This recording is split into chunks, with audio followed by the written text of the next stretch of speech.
सुरक्षा व्यवस्था में लगे हुए हैं इंडिया पुलिस कोतवाली की तरफ से। बाबा साहेब अमर रहे, बाबा साहेब अमर रहे, जब तक सूरज चांद रहेगा बाबा तेरा नाम है, संविधान अमर रहे, अमर रहे, अमर रहे। और योगेंद्र कुशवाहा जी माल्यार्पण करते हुए बाबा साहब की मूर्ति पर बाबा साहब अमर रहे, बाबा साहब अमर रहे। स्वागत सत्कार के बाद मैं भाई सुधांशु चौबे जी बाबा साहब की मूर्ति पर माल्यार्पण करते हुए हमारे मोहनलाल जी मुकद्दम जो दौरा पटना से आए हुए हैं वे भी बाबा साहब की मूर्ति पर माल्यार्पण कर रहे हैं।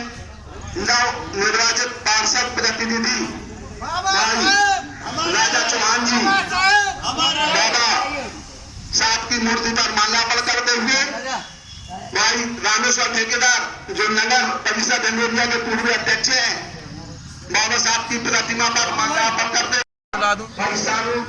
आज बाबा साहब का जो संविधान है वह खतरे में है, हमारा आरक्षण आज खतरे में है, हमारे दलित मुस्लिम ओबीसी भाई खतरे में है। यह वह सरकार है दलित विरोधी, महिला विरोधी, हर प्रकार से इस सरकार ने विरोध किया। यह सिर्फ व्यापारियों की सरकार है और इस सरकार ने जिस प्रकार से आज मानव जाति का हनन किया वो आप देख सकते हैं। 2014 से लेकर आज तक एक भी व्यक्ति, एक भी समाज आज सुख से नहीं है। सबसे बड़ी बात यह है कि आज ये सिर्फ और सिर्फ धर्म की आड़ पे हमें और आपके लिए यूज कर रहे हैं, इस्तेमाल।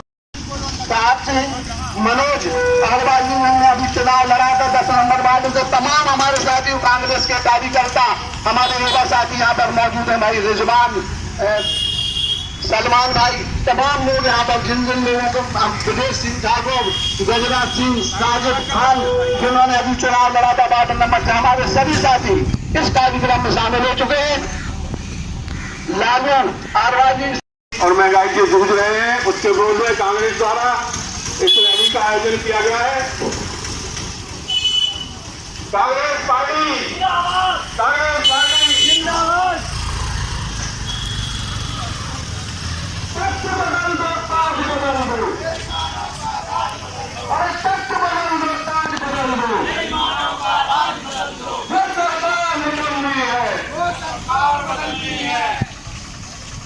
मोदी हटाओ देश बचाओ, मोदी हटाओ देश बचाओ, मोदी हटाओ देश बचाओ, भाजपा हटाओ देश बचाओ, देश बचाओ, देश बचाओ। मजा नहीं आ रहा है? जोर से नारे लगाएं, थोड़ी ताकत दिखाएं।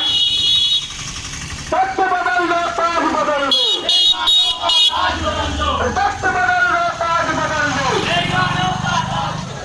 जो सरकार निकलनी है महिला विरोधी सरकार हटाओ, मोदी सरकार द्वारा किया गया है। दोस्तों, इस भारतीय जनता पार्टी के शासन में ईडी का दुरुपयोग किया जा रहा है, सीबीआई का दुरुपयोग किया जा रहा है, पुलिस का दुरुपयोग किया जा रहा है। यह दलित विरोधी सरकार है, यह संविधान की विरोधी सरकार है, यह गरीबों की विरोधी सरकार है। इन्होंने आटा और दाल पर जीएसटी लगाकर यह साबित कर दिया है कि यह सरकार अमीरों की नहीं है, ये अमीरों की, व्यापारियों की सरकार है, गरीबों की सरकार नहीं है। इसलिए मेरा आप लोगों से निवेदन है कि आगामी 2023 में इस भ्रष्ट सरकार को, इस बेईमान सरकार को, महंगाई टाइम जिसको कहते हैं, इस महंगाई समय में महंगाई डायन नहीं महाडायन हो चुकी है, ऐसी सरकार को उखाड़ फेंके। दोस्तों, हम आज जो गुजरात कांग्रेस कमेटी के द्वारा जो पदयात्रा का आयोजन किया गया है, इसका उद्देश्य है महंगाई के विरोध में हमें अपनी बात आप तक पहुंचाना है। हमारे प्रभारी भाई कोमल अहरवाल जी जो अभी कांग्रेस में शामिल हुए हैं, पिछले साल पिछला चुनाव इन्होंने दमोह विधानसभा से बीएसपी से लड़ा था, लेकिन इसने देखा कि ना बीएसपी ना भाजपा इस देश के हित में काम नहीं कर सकती है और इन्होंने कांग्रेस ज्वाइन की थी। आज प्रभारी बनकर हमारे बीच में आए हुए हैं भाई योगेंद्र कुशवाहा जी, हमारे प्रभारी हमारे साथ में है। मैं निवेदन करूंगा भाई कोमल अहरवाल जी जो प्रभारी की अपनी बात रखें।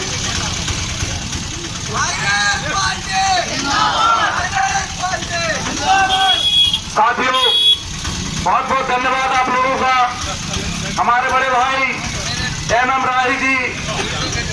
अपनी ताकत इस ढिंडोरिया में बना के रखी है और कांग्रेस को जिंदा करके रखा है।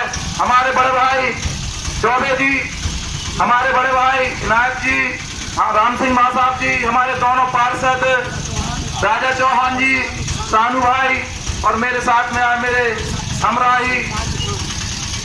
हमराही हमारे योगेंद्र कुशवाहा जी, साजिद भाईजान और हमारे दाऊ पप्पू बड़ेपुरा वाले काफी लोग हैं, परम ठेकेदार है, मोहन चाचा है हमारे साथ में, राम सिंह दाऊ है, रामेश्वर जो हमारे पूर्व नगर परिषद अध्यक्ष रहे हैं, हमारे दाऊ भैयन ठाकुर जी हैं, साथियों काफी लोग हैं, मनोज अहरवाल जी जो हमारे युवा साथी हैं, एनएसआई से जो अध्यक्ष हैं, काफी मेहनत कर रहे हैं, और सनी भाई हैं जिन्होंने कांग्रेस का झंडा नहीं अपने देश की एकता अखंडता को बचा के रखा है। साथियों ऐसे सभी वीरों का मैं कोटि कोटि नमन करता हूं, सल्यूट करता हूं। साथियों मैं आज अगर बात बताऊं उसके पहले मैं संक्षिप्त में एक चीज बता देना चाहता हूं कि सभी जो बाजार में यहाँ लोग बैठे हैं, मेरा उनसे निवेदन है, मेरी अपील है कि मुझे 1 मिनट जरूर दें, 1 मिनट ध्यान से सुन लें। साथियों मुझे बताने की जरूरत नहीं है कि ये अंधी बहरी सरकार, ये नरभक्षी सरकार किस प्रकार से जन विरोधी नीतियों को लाकर पूरे देश की एकता अखंडता को खत्म कर रही है। यहाँ तक कि श्रीलंका से भी बुरे हालात यहाँ हमारे भारत में हो चुके हैं। साथियों आप लोगों ने देखा होगा, मुझे लगभग 2008 और 2009 में मैंने इसी क्षेत्र में आपके यहाँ पुलिस के रूप में सेवा की है, आप लोगों की सेवा की है। उस समय से लेके आज तक निरंतर मैं आप लोगों की सेवा में लगा हुआ हूँ। इसके पूर्व में बहुजन समाज पार्टी से मैं चुनाव लड़ा, 22 साल तक बहुजन समाज पार्टी का काम किया, हिमालय का 3 साल काम किया। लेकिन साथियों आज चाहे वो बसपा हो और चाहे वो भीम आर्मी हो, मेरी बात को रिकॉर्ड कर लें और बहन जी और चंद्रशेखर तक भेज दें। ये आरएसएस के दलाल है, आरएसएस इनको चला रहा है। अगर आरएसएस इनको नहीं चला रहा होता तो जो बहुजन की बात करते हैं, जो संविधान की बात करते हैं, देश की एकता और अखंडता की बात करते हैं, तो वो आज एक मंच पे होते, कांग्रेस के मंच पे खड़े होते और कांग्रेस के मंच पे खड़े होकर इस संविधान को बचाते, इस निजीकरण को हटाते। लेकिन आज ऐसा नहीं हो रहा है। दो शब्द मोदी के विरोध में बोलकर, दो शब्द भाजपा के विरोध में बोलकर तुम बहुजन हितैषी नहीं बन सकते, तुम बहुजनों का हित नहीं कर सकते। तो साथियों आज ये जो नौटंकी चल रही है झंडा बंधन की, रिपोर्ट करें मेरी बात, सब लोग भेजें नरेंद्र मोदी अमित शाह तक। मैं उनको बता देना चाहता हूँ ये भारत की जनता है, ये जाग चुकी है।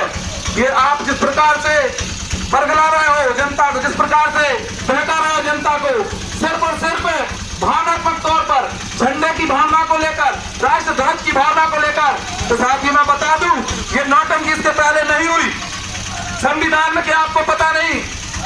झंडा ध्वजारोहण का समय क्या है, ध्वजा को उतारने का समय क्या है? साथियों सूर्यास्त के पहले हम ध्वजा उतार देते थे, राष्ट्रीय ध्वजा उतार देते थे। आखिर क्यों ये 3 दिन के लिए नौटंकी चालू हुई है 13 से 15 तक? सिर्फ और सिर्फ इस भारत सरकार में जिस प्रकार से, इस नरभक्षी सरकार ने जिस प्रकार से महंगाई बढ़ाई है, जिस प्रकार से जीएसटी आटा दाल और दूध पे लगाई है, जिस प्रकार से बच्चों की पेंशन और तख्ती और स्लेट पे जीएसटी लगाई है, इन सब चीजों को दबाने के लिए आप लोगों को भावनात्मक तौर पे आगे किया जा रहा है कि नहीं आप तिरंगा ले, आप देशभक्त हैं, आप देश के लिए मर सकते हैं, मिट सकते हैं। तो यह सच्ची बात है। कांग्रेस भाई है जो तिरंगा लेके आई है, और कांग्रेस देश विरोधी नहीं है, जन विरोधी नहीं है। अगर कांग्रेस देश विरोधी और जन विरोधी होती तो आज ये स्थिति नहीं होती। हमारे जो शीर्ष नेतृत्व में प्रियंका जी हैं, सोनिया जी हैं और राहुल जी हैं, जिस प्रकार से उनके साथ तानाशाही हो रही है वो आप लोग देख सकते हैं। जिन्होंने इनके जो पूर्व में चाहे नेहरू जी हो चाहे राजू जी हैं, इन्होंने जिस प्रकार से कुर्बानी दी है देश को बचाने के लिए, वो आप देख सकते हैं। साथियों यहाँ काफी दलित वर्ग के हमारे साथी हैं, मैं उनसे निवेदन कर रहा हूँ, मुस्लिम वर्ग के काफी साथी है, ओबीसी वर्ग के भी साथी है और जनरल वर्ग के भी साथी हैं। साथियों मैं आप लोगों से निवेदन कर रहा हूँ, बाबा साहब अम्बेडकर ने कहा था मैं जब तक जिंदा हूँ जब तक संविधान जिंदा है, जिस दिन संविधान खत्म हो जाएगा उस दिन मैं मर जाऊंगा। क्योंकि ये बेसंविधान है, वो दलितों के लिए नहीं है, चाहे मुस्लिम के लिए नहीं है, बेसंविधान सर्वजात के लिए, सबके लिए है। तो साथियों, उस संविधान को हमें बचाना है। तो 2023 में मध्य प्रदेश से भाजपा को हटाना है, 2024 में भारत से मोदी को हटाना है, क्योंकि अगर जब तक मोदी और शाह जैसे व्यापारी रहेंगे तब तक इस देश को बेचा जाएगा। साथियों, अभी आप लोगों को जानकारी नहीं है, ये जो मोबाइल आप लोग चला रहे हैं, किस प्रकार से जियो ने 3 महीने और 6 महीने आपको फ्री करके आदी बना दिया। अब हम इसके पहले भी आदी हो चुके हैं लाइट के, 2 मिनट अगर लाइट गोल हो जाए तो लेने के देने पड़ जाते हैं। आज साथियों, स्थिति ये पैदा कर दी है मोदी सरकार ने, रंगबल्ला की सरकार ने, कि आज जब तक आपके मोबाइल में बैलेंस रहेगा तब तक आप बात कर सकेंगे। इसी प्रकार जब तक आपके मोबाइल में बैलेंस रहेगा तब तक आप लाइट जला पाएंगे। अब 24 घंटे तक लाइट नहीं आएगी जब तक आप बिल नहीं भरेंगे, जब तक आप रिचार्ज नहीं करेंगे। तो सोच लीजिए, जो संस्थान जिसमें संविधान में लिखा है, जो अपने मूलभूत सुविधाएं की संस्थान है, उन्हें इन्हें बेच दिया है। बेचने के बाद में आज पूरा का पूरा जो संस्थान निजीकरण में तब्दील कर दिया है, चाहे रेलवे हो, चाहे वो लाइट हो, और चाहे